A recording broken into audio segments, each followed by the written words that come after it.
조용한 기도로 수요 예배 시작하겠습니다. 시와 찬송과 신령한 노래들로 서로 화답하며 너희의 마음으로 주께 노래하며 찬송하라. 아멘. 찬송 440장 들으시겠습니다.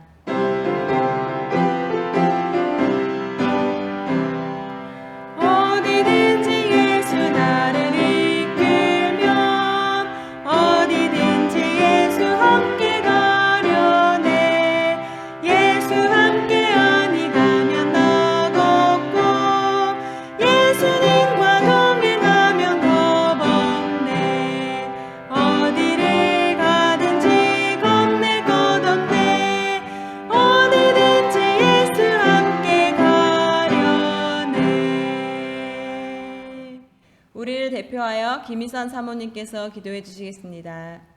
모든 것을 다 아시고 모든 것을 능히 하시는 하나님 아버지, 긍휼하심을 받고 때를 따라 돕는 은혜를 얻기 위하여 은혜의 보좌 앞에 담대히 나아왔사옵니다. 하나님께서 허락하신 소중한 시간들을 지내는 동안 사랑하는 사당중앙교회 성도들 모두 자신의 인생에서 가장 소중한 것에 초점을 맞추며 살아가고 있습니다. 사랑의 아버지 하나님, 오늘이라는 한날을 살아갈 때에 우리 성도들 모두 감사가 넘쳐나게 하시고 그 아름다운 힘으로 우리 자신과 주변의 모든 이들에게 선한 영향력을 끼치게 하옵소서. 주님께서는 우리들을 예수 안에 뿌리 내리게 하시고 그 안에서 세움을 받아 믿음에 굳게 서서 감사함이 넘치게 하셨나이다. 정말 감사한 일이 많은데도 감사하지 못한 채 현재 가지고 있는 것, 받은 은혜를 당연한 것처럼 여기며 살았던 모습을 이 시간 주님께 아뢰옵니다. 주님, 오늘도 내일도 모레도 글피도 날마다 감사의 제목을 찾아가며 기쁨 가득한 마음으로 살아가는 복된 나날 되게 하옵소서. 구원의 은혜를 늘 감사하며 일상 속 작은 것에도 감사하며 살게 하시고 이 세상에 그 어떤 것보다도 비교할 수 없는 하나님의 사랑에 늘 만족하며 살게 하옵소서.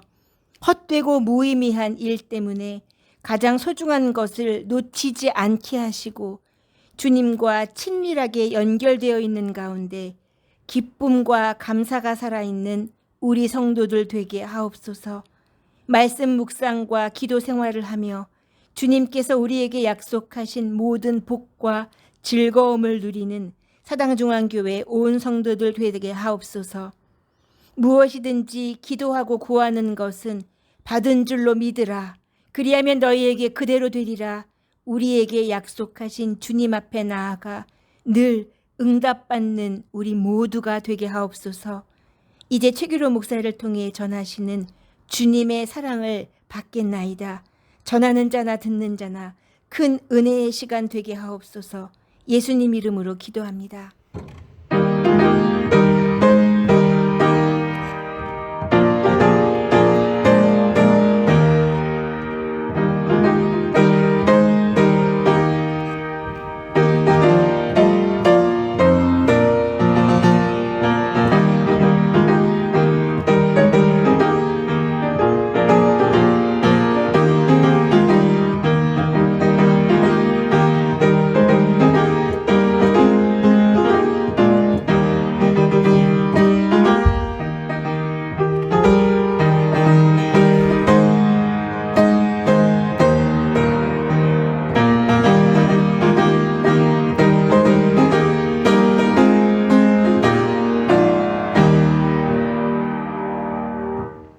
사랑하는 서당중앙교회 믿음의 가족 여러분, 오늘은 히브리서 9장 1절로 12절의 말씀을 가지고 완전한 예수미라라고 한 말씀의 제목으로 말씀을 나누고자 합니다.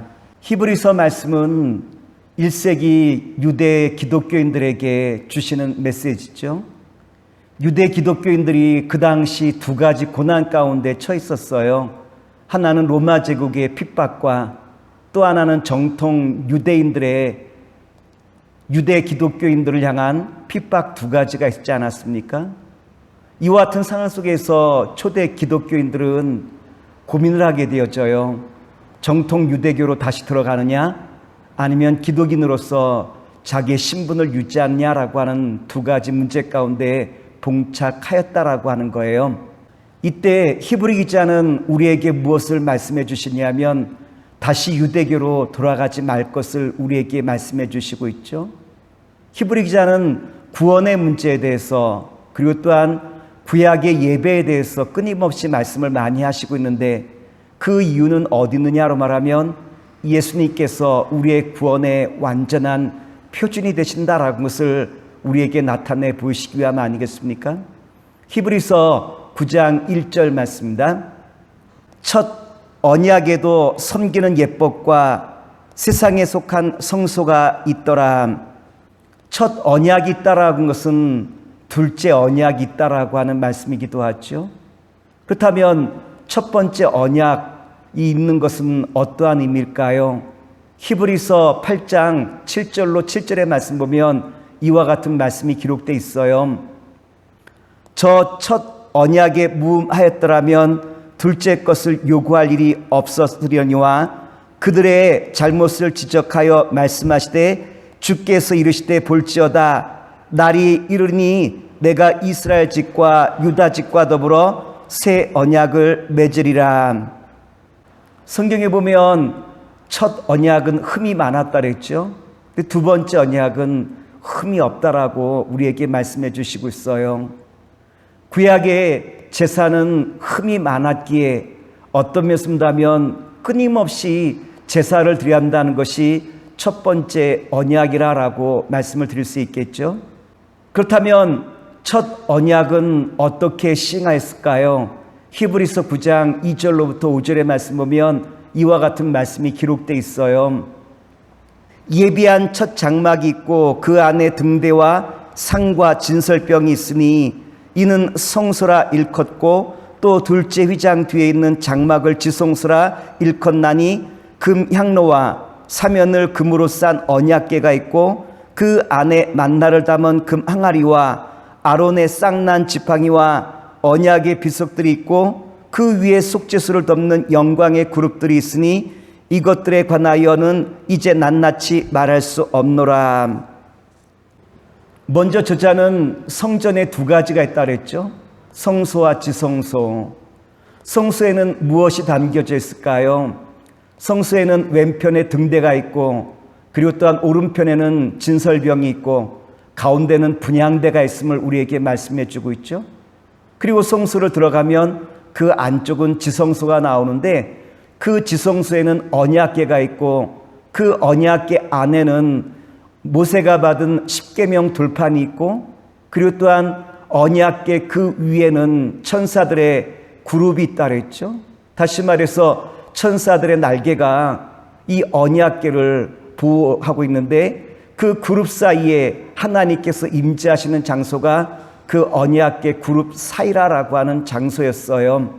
여기서 히브리 기자가 우리에게 말하고자 하는 것은 이 성전은 사람이 지은 성소로서 여기에는 불완전함과 그리고 또한 한계가 있음을 우리에게 분명하게 말씀하시고, 예수님의 십자가의 구원만이 완전하다라고 한 것을 우리에게 잘 나타내 보이시기 위함 아니겠습니까? 구약의 제사는 어떻게 시행되죠? 제사장이 죄인들의 그 머리 위에 손을 얹고 기도하게 되어지고, 또한 죄인들은 소와 양과 염소와 비둘기를 가지고 와 제사를 드리게 되어지는데, 그런데 이 희생의 제물의 그 피를 이제 그 안수받는 죄인들의 그 몸에 뿌림으로 말미암아 그 사람이 지을 모든 죄가 희생의 그 짐승의 대속의 그 피로 말미암아 구원을 받았다라고 하는 선을 하는 것이 옛 구약의 제사 예법이죠. 뿐만 아니라 대제사장은 1년에 한 번씩 지성소에 들어가 예배를 드리게 되어지는데, 자신을 위해서 또한 백성들을 위해서 희생의 예물을 드리고 난 다음에 주님으로부터 용서받는 이와 같은 예법을 치르게 돼 있어요. 구약의 예법에 따르면 사람들은 끊임없이 죄와 죄의 용서를 주님 앞에 빌어야 되겠죠. 히브리서 9장 6절과 7절의 말씀 보면 이와 같은 말씀이 기록되어 있어요. 이 모든 것을 이같이 예비하였으니 제사장들이 항상 첫 장막에 들어가 섬기는 예를 행하고 오직 둘째 장막은 대지장이 홀로 1년 1차씩 들어가되 피 없이는 아니하나니 이 피는 자기와 백성의 허물을 위하여 드리는 것이라. 여기서 나타나는 중요한 단어는 항상이라고 한 단어예요.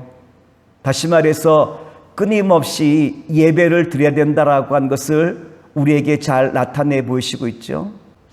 그렇다면 무엇이 문제입니까? 구약의 예배는 1년에 한 번씩, 또한 절기마다, 또한 안식일마다 끊임없이 죄를 속하는 이와 같은 예배를 드려야 하는 것이 바로 구약의 예배 아니겠습니까?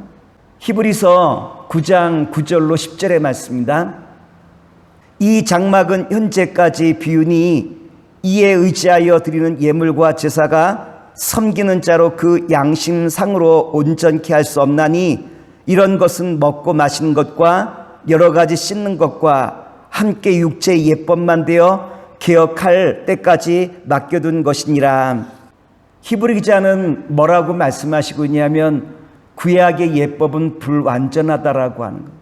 이 불완전함을 씻게 하여 끊임없이 희생의 예배를 드려야 함을 잘 이야기해 주고 있지 않습니까? 그래서 히브리 기자는 우리에게 뭐라고 말씀하시고 있냐면 하나님께서 첫째 언약의 그 불완전함을 해결하시게 하여 둘째 언약, 다시 말하면 새 언약을 우리에게 주셨다라고 하는 거죠. 그 새 언약이란 무엇입니까? 예수님께서 십자가 위에서 우리의 모든 죄를 위하여 희생하심으로 말미암아 완전한 구원을 얻게 되었다라고 하는 그 말씀 아니겠습니까? 히브리서 9장 12절 말씀입니다. 염소와 송아지의 피로 아니하고 오직 자기 피로 영원한 속죄를 이루사 단번에 성소에 들어가셨느니라. 구약에 나타난 희생의 피로 아닌 새 언약은 예수님의 십자가의 그 은혜로 단번에 우리의 모든 죄를 다 용서하셨다라고 하는 거죠. 여기서 중요한 단어가 있다면 단번이라고 하는 이 단어예요. 반복이 필요 없는 단번에 예수님께서 우리의 모든 죄를 용서하시고 우리를 영원한 생명으로 이끄시는 구원의 은혜와 능력을 우리에게 베풀어 주셨다라고 하는 것이 가장 중요한 말씀이라고 말씀을 드릴 수 있겠죠. 히브리 기자는 우리에게 이 지점에서 묻고 있어요. 여러분 다시 유대교로 들어가 끊임없는 죄의 용서를 위하여 희생의 예배를 드릴 것인가? 아니면 예수님께서 우리의 모든 죄를 위하여 단번에 구원하신 그 은혜의 보좌 앞으로 나아갈 것인가? 라고 한 것을 우리에게 다시 한번 묻고 계시죠.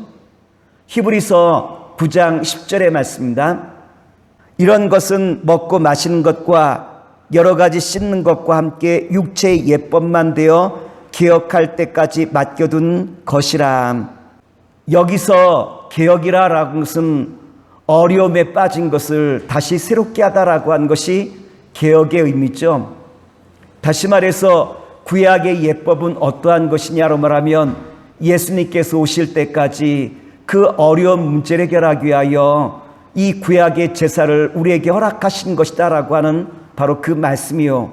다시 말해서 예수님께서 십자가의 그 구원과 그 은혜로 말미암아 우리의 모든 구원의 문제는 이제는 다 완성되었음을 우리에게 다시 한번 해주시는 말씀이라고 말할 수 있겠지 않겠습니까? 그렇다면 우리에게 필요한 것이 있다면 무엇일까요? 요한복음 4장 24절에 보면 이와 같은 말씀이 기록되어 있어요. 하나님은 영이시니 예배하는 자가 영과 진리로 예배할지니라. 오늘 교회가 힘써야 될 일은 어디에 있겠습니까? 오늘 교회가 정말로 힘써야 될 것은 구약의 예법과 절개의 문제가 아니라 또한 중요한 것은 이제는 오직 예수 그리스도라고 한 것을 우리에게 말씀해 주시고 있죠. 다시 말해서 영과 진리로 예배드리는 바로 이것이 오늘 교회 가장 중요한 관건의 문제라고 하는 것이죠. 영이란 무엇입니까? 이제는 성령님께서 나와 함께 하심을, 또한 나는 주님의 도우심이 필요한 자임을 깨닫게 하는 것이 성령의 역사라고 한다면, 성령님의 역사와 함께 또한 진리란 하나님의 말씀이 있죠. 예수님께서 우리에게 주신 그 모든 말씀을 내가 믿고 순종하며 나아가는 바로 이 자리에 서는 것이 진정한 예배라라고 한 것을 우리에게 다시 한번 일깨워 주시고 있죠. 바라기는 사랑하는 서당중앙교회 믿음의 성도 여러분, 우리가 여러 가지 어려운 가운데서 흔들리는 갈대아도 같은 신도가 아닌, 이제는 오직 성령과 그리고 또한 진리의 말씀 대신 예수님을 늘 의지하며 나아가는 가운데 주님 앞에 칭찬받는 복된 주님의 자녀와 백성 되시길 기도하면서 모든 말씀을 마치도록 하겠습니다. 기도하겠습니다. 사랑의 주님, 오늘 주신 말씀 의지하여 날마다 주와 함께 동행하는 가운데 주님의 거룩한 자녀와 백성으로 이끌어 주시옵소서. 예수님의 이름으로 감사하며 기도나이다. 아멘.